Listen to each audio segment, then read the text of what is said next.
Pada video ini, kita akan mereview ulang statika struktur bagian yang pertama. Pada statika struktur, kita mempelajari kesetimbangan benda-benda tegar yang mengalami pembebanan oleh berbagai macam gaya-gaya yang berbeda. Struktur ini ditumpu atau dikekang sedemikian rupa sehingga struktur ini berada dalam keadaan setimbang atau stabil, dan dia juga berada dalam keadaan diam. Walaupun struktur ini menerima beban akibat gaya-gaya statis, tapi karena struktur ini dikekang dengan baik dan dia tidak akan mengalami pergerakan benda tegar atau rigid body motion. Yang dimaksud dengan rigid body motion itu adalah semua partikel pembentuk benda tersebut bergerak sebagai satu kesatuan, sebagai benda rigid bergerak bersamaan. Pada video ini, kita akan pelajari kembali persamaan-persamaan dasar dari kesetimbangan statis. Kemudian, persamaan-persamaan dasar tersebut akan kita terapkan untuk mencari solusi dari permasalahan-permasalahan struktur, baik 2 dimensi maupun 3 dimensi, dengan menggunakan operasi-operasi skalar dan operasi-operasi vektor, di mana percepatan dan kecepatan benda ini kita asumsikan sama dengan 0. Langkah pertama untuk memecahkan sebagian besar permasalahan-permasalahan dalam mekanika bahan adalah dengan melakukan analisa statik, sehingga semua gaya-gaya yang bekerja pada sistem yang menyebabkan terjadi deformasi pada benda atau struktur tersebut dapat kita ketahui. Untuk itu, kita perlu menggambar yang namanya diagram benda bebas atau DBB dari struktur tersebut, baik DBB secara keseluruhan maupun DBB dari bagian-bagian penting dari struktur tersebut. Kemudian, persamaan-persamaan kesetimbangan kita terapkan pada DBB untuk mendapatkan gaya-gaya tumpuan dari gaya-gaya reaksi dari tumpuan, begitu juga momen-momen baik eksternal maupun internal pada bagian-bagian kritis dari struktur. Setelah semua gaya-gaya luar maupun dalam yang ingin kita ketahui sudah didapatkan, gaya-gaya dan momen juga, maka kita akan dapat mengevaluasi tegangan-tegangan, regangan-regangan maupun deformasi dari batang, poros, balok maupun kolom. Sekarang kita mereview persamaan-persamaan kesetimbangan atau equilibrium equations. Persamaan kesetimbangan itu seperti ini: gaya resultan R dan momen resultan M dari semua gaya-gaya dan momen-momen yang bekerja pada benda tegar atau benda yang dapat deformasi yang berada dalam keadaan setimbang adalah sama dengan 0. Jadi resultan R dan resultan gaya R dan resultan momen M dari struktur ini adalah sama dengan 0.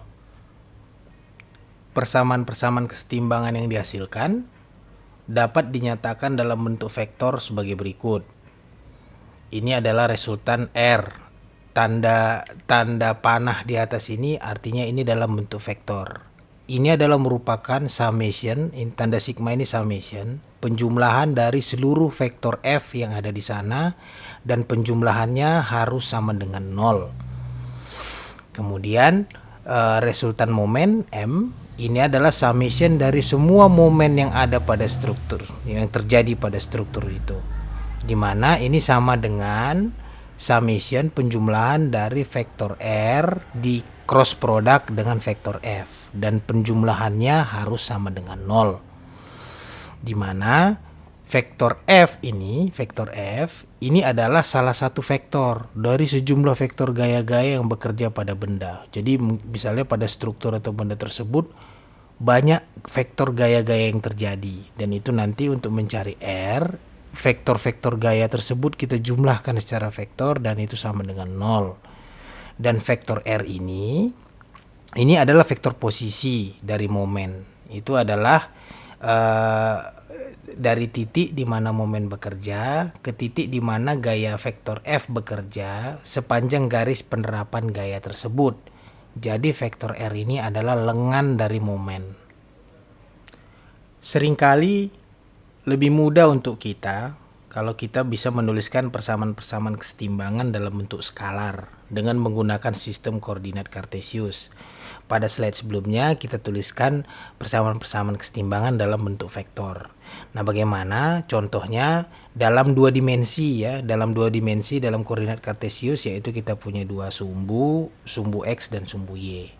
Jadi kalau kita mau tuliskan dalam bentuk skalar, jadi kita jumlahkan semua komponen dari gaya-gaya ya. Pada vektor kita bisa menuliskan komponen-komponen dari vektor tersebut ya. Jadi komponen dari vektor yang searah dengan sumbu X, komponen dari vektor yang searah dengan sumbu Y, dan komponen dari vektor yang searah dengan sumbu Z.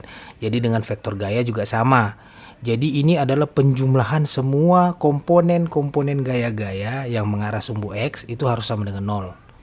Ini adalah penjumlahan dari semua komponen gaya-gaya yang mengarah ke sumbu Y itu harus sama dengan 0. Ini adalah penjumlahan dari semua momen-momen yang berputar terhadap sumbu Z itu harus sama dengan 0. Nah, dengan ide yang sama, kita juga bisa tuliskan dalam bentuk skalar persamaan-persamaan kesetimbangan dalam 3 dimensi. Di sini kita punya sumbu X, Y, Z. Jadi sama, di sini sigma fx sama dengan 0, sigma fy sama dengan 0, sigma fz sama dengan 0. Karena sekarang kita punya sumbu Z. Momen juga sekarang yang tadinya cuma 1 berputar terhadap Z, sekarang penjumlahan yang semua momen yang berputar terhadap X sama dengan 0. Demikian juga dengan penjumlahan semua momen yang berputar terhadap sumbu Y sama dengan 0. Dan penjumlahan semua momen yang berputar terhadap sumbu Z sama dengan 0. Jadi ini adalah bentuk skalar dari persamaan-persamaan kesetimbangan dalam 3 dimensi. Apabila jumlah gaya-gaya yang tidak diketahui itu sama dengan jumlah persamaan-persamaan kesetimbangan atau equilibrium independen yang ada, maka dengan menggunakan persamaan-persamaan equilibrium ini cukup untuk menghitung semua gaya-gaya reaksi yang tidak diketahui atau gaya-gaya internal di dalam benda yang berada dalam keadaan setimbang. Kasus ini kita kenal dengan statically determinate atau kasus statis tentu. Nah, jika benda tersebut atau struktur tersebut dikekang oleh tumpuan ekstra atau tumpuan yang berlebihan, ini kita kenal sebagai statically indeterminate atau keadaannya yang namanya statis tak tentu. Pada kasus ini kita tidak bisa menemukan solusinya hanya dengan menggunakan hukum-hukum kesetimbangan statis saja. Setelah kita mempelajari mengenai persamaan-persamaan kesetimbangan, sekarang kita mereview secara singkat mengenai gaya-gaya terapan atau applied forces. Beban-beban eksternal yang diterapkan pada suatu benda atau suatu struktur itu dapat berupa gaya-gaya atau momen-momen, baik terkonsentrasi maupun terdistribusi. Bagaimana maksudnya ini? Contohnya, kita lihat gambar di kanan. Kita punya suatu struktur ya yang terdiri dari 2 buah batang yang ditumpu ya. Ada batang DF, ada batang ACE. Ini batang ACE struktur ini. Nah, sekarang kita mau lihat dulu. Di sini yang mau kita tinjau mengenai beban-beban eksternalnya. Jadi contohnya kalau kita lihat pada titik B, ini titik B ini. Di sini ini titik B. Pada titik B kita terdapat gaya eksternal berupa gaya FB.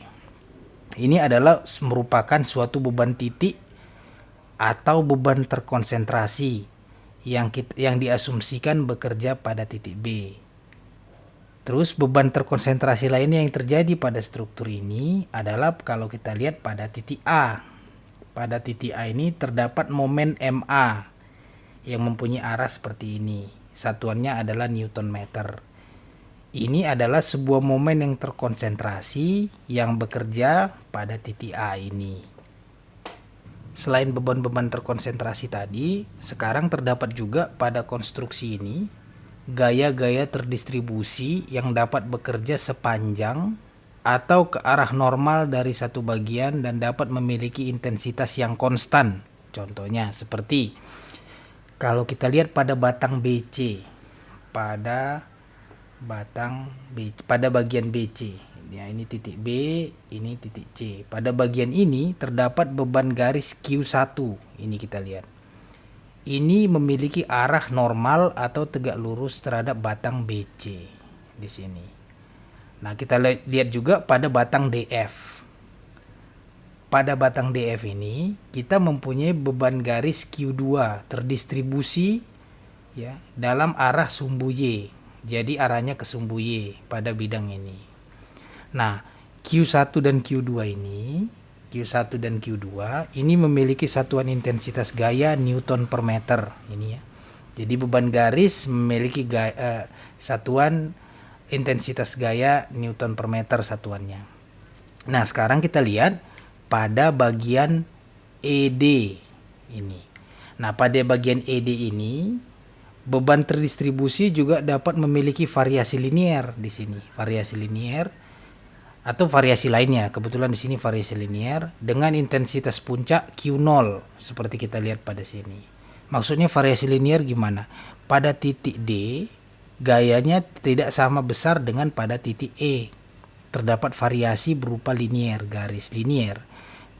Berbeda dengan Q2, di titik manapun intensitasnya sama, atau Q1 di titik manapun pada batang ini intensitasnya sama.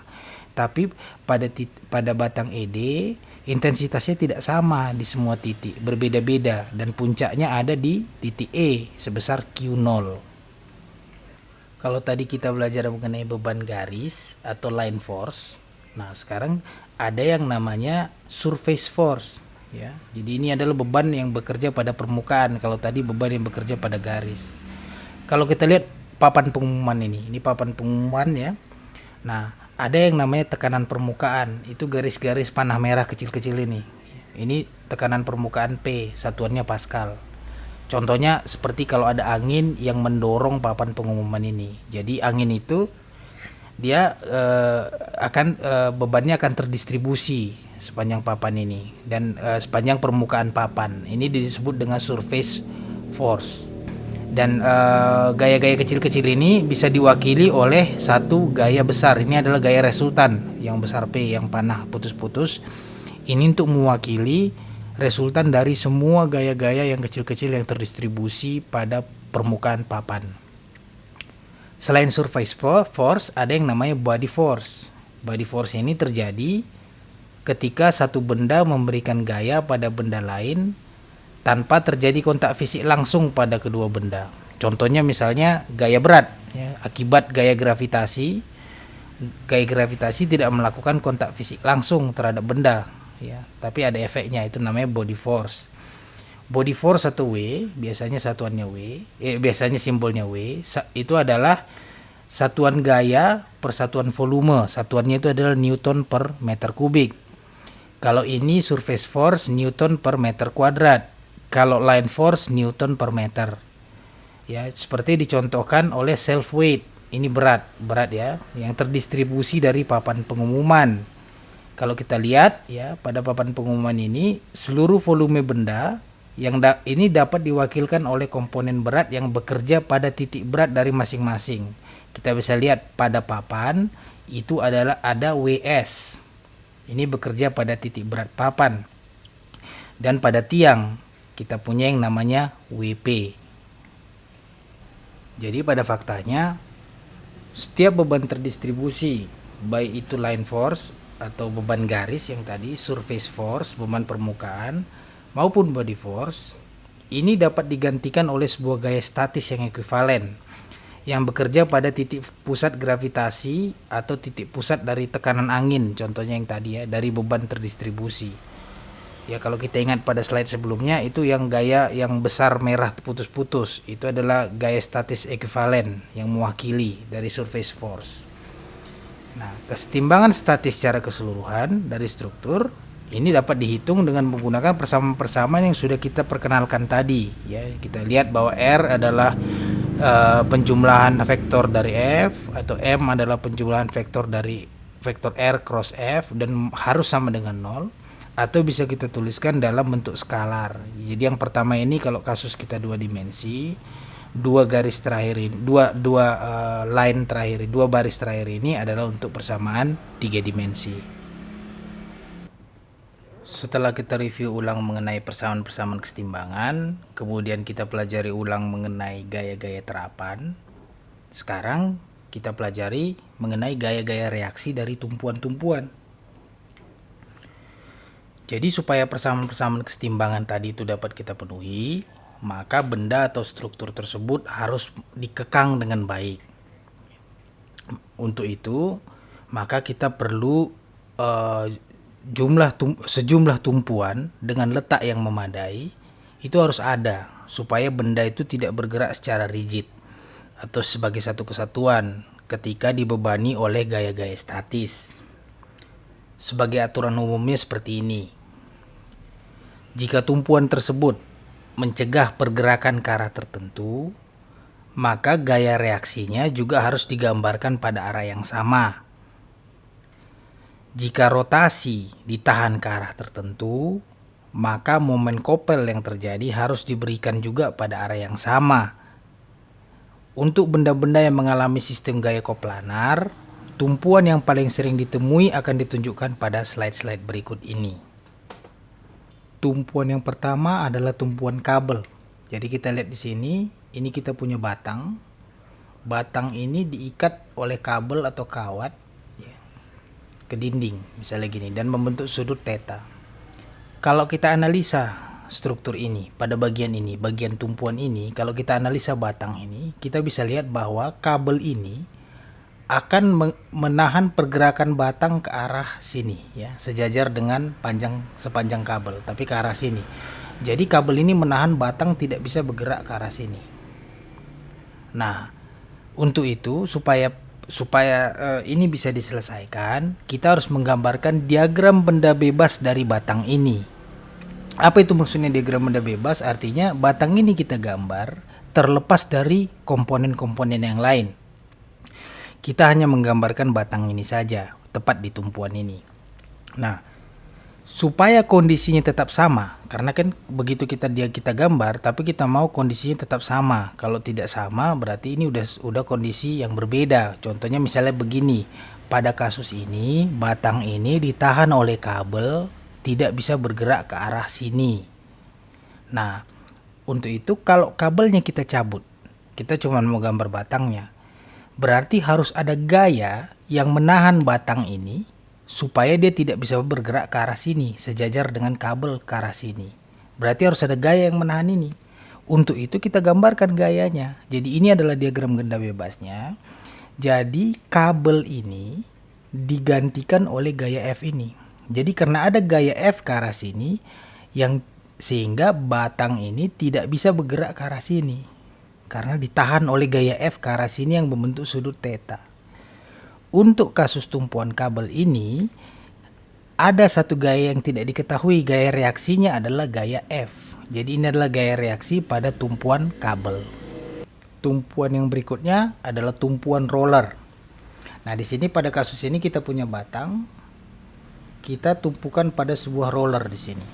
Nah, di sini kita lihat roller ini menahan batang ini bergerak ke arah mana. Karena dia tumpukan ke roller ini akan menahan batang untuk bergerak ke arah sini. Ya kan, ditahan oleh roller, batang tidak bisa bergerak vertikal ke arah sini. Tapi batang bisa bergerak ke arah horizontal karena roller tidak menahan itu. Nah, untuk menggambarkan diagram benda bebas dari kasus tumpuan ini, berarti waktu roller ini kita cabut, kita cuma menggambarkan batangnya, maka efek dari roller ini harus kita gambarkan sehingga batang ini tidak bisa bergerak ke arah bawah. Oleh karena itu kita gambarkan diagram benda bebasnya seperti ini. Jadi akibat roller ini ada gaya ke atas sehingga batang ini tidak bisa bergerak ke arah bawah. Ya, jadi pada kasus ini ada satu gaya yang tidak diketahui, gaya reaksinya adalah gaya F. Jenis tumpuan berikutnya adalah external pin atau kadang-kadang kita kenal dengan namanya tumpuan engsel. Jadi batang ini ditahan oleh sebuah engsel.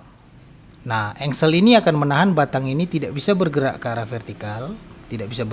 vertikal, dan batang ini juga tidak bisa bergerak ke arah horizontal. Jadi kalau gini kasusnya kan berarti dia tidak bisa bergerak vertikal, ditahan sama dia. Dia nggak bisa bergerak ke atas, nggak bisa bergerak ke bawah, tidak bisa bergerak secara horizontal baik ke kiri maupun ke kanan.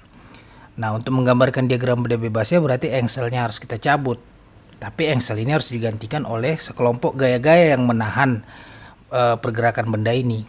Ya, karena benda tidak bisa bergerak secara vertikal, harus ada gaya pada vertikal. Batang tidak bisa bergerak ke arah horizontal, maka harus ada gaya di arah horizontal. Jadi ini adalah diagram benda bebasnya. Jadi engsel ini digantikan oleh dua gaya ini, yang menahan batang bergerak vertikal dan yang menahan batang bergerak horizontal pada tumpuan ini. Jadi pada kasus ini ada dua gaya reaksi yang tidak diketahui, yaitu Fx dan Fy. Tumpuan berikutnya adalah internal pin. Jadi internal pin ini seperti ini, ada dua batang yang ditahan oleh pin di sini. Jadi mirip engsel tadi, cuman di sini ada dua batang. Batang satu, batang dua disambungkan. Jadi sambungan dengan menggunakan pin. Jadi kalau kita gambarkan diagram benda bebas dari batang yang ini, yang kanan, berarti batang yang kiri harus kita buang. Berarti batang kiri ini akan menghalangi benda ini untuk bergerak, baik bergerak ke arah horizontal maupun vertikal. Maka waktu kita gambarkan DBB dari kasus tumpuan ini, pada waktu batang yang ini kita buang, maka harus ada gaya yang menggantikannya. Jadi DBB-nya mirip sama external pin atau engsel yang tadi. Jadi ada dua gaya, gaya ke atas dan gaya ke vertikal dan horizontal. Jadi yang menyebabkan batang ini tidak bisa bergerak ke dua arah ini. Dan di sini juga kasusnya sama, berarti ada dua gaya reaksi tumpuan yang tidak diketahui, yaitu Fx dan Fy. Sekarang adalah tumpuan licin. Jadi tumpuan licin itu maksudnya kita punya surface ya, permukaan yang membentuk sudut theta. Nah, batang kita letakkan pada permukaan licin. Di sini diasumsikan bahwa gaya geseknya tidak ada, licin dia. Jadi batang kita letakkan pada permukaan licin ini. Nah, sekarang kalau permukaan ini licin, berarti yang batang ini akan ditahan oleh permukaan ini. Dia tidak bisa bergerak tegak lurus terhadap permukaan ini. Dia tidak bisa bergerak tegak lurus terhadap permukaan. Maka waktu kita buang permukaan ini, hanya tinggal batangnya, kita punya diagram benda bebas seperti ini. Ini adalah gaya yang tegak lurus dengan batang, ya. Menyebabkan batang tidak bisa bergerak ke arah sini. Batang masih mungkin meluncur ke sini, mungkin tidak ditahan karena licin ya. Tapi batang tidak mungkin bisa bergerak ke arah sini, tegak lurus terhadap permukaan. Maka ada gaya yang menahan batang tegak lurus terhadap permukaan dengan sudut theta, sama dengan sudut theta ini. Untuk kasus ini maka gaya reaksi yang tidak diketahui adalah satu, yaitu gaya F. Yang berikutnya adalah fixed support. Jadi batang ini diklem, misalnya diklem ke dinding, mungkin dilas ya ke dinding, diklem seperti ini, fixed support. Jadi fixed support ini dia menghalangi pergerakan batang seperti apa? Kalau misalnya batang diklem seperti ini, kita sudah tahu bahwa batang tidak mungkin bergerak vertikal. Batang juga tidak mungkin bergerak horizontal. Dan juga karena kasus ini, tumpuan ini akan menghalangi batang untuk bergerak berputar, rotasi. Akibatnya waktu kita gambarkan diagram benda bebasnya akan seperti ini. Jadi ada gaya yang menghalangi batang bergerak vertikal, ada gaya yang menghalangi batang bergerak horizontal, dan ada momen yang menghalangi batang untuk bergerak berputar. Sehingga pada kasus fixed support ini kita punya tiga gaya yang tidak diketahui, yaitu Fx, Fy, dan M.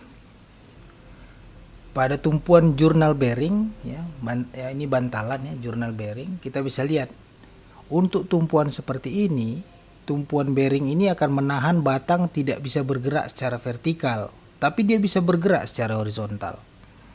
Nah, berarti ini kalau kita gambar diagram benda bebasnya, kita cabut bearingnya, kita akan gambarkan seperti ini, seperti tumpuan roller.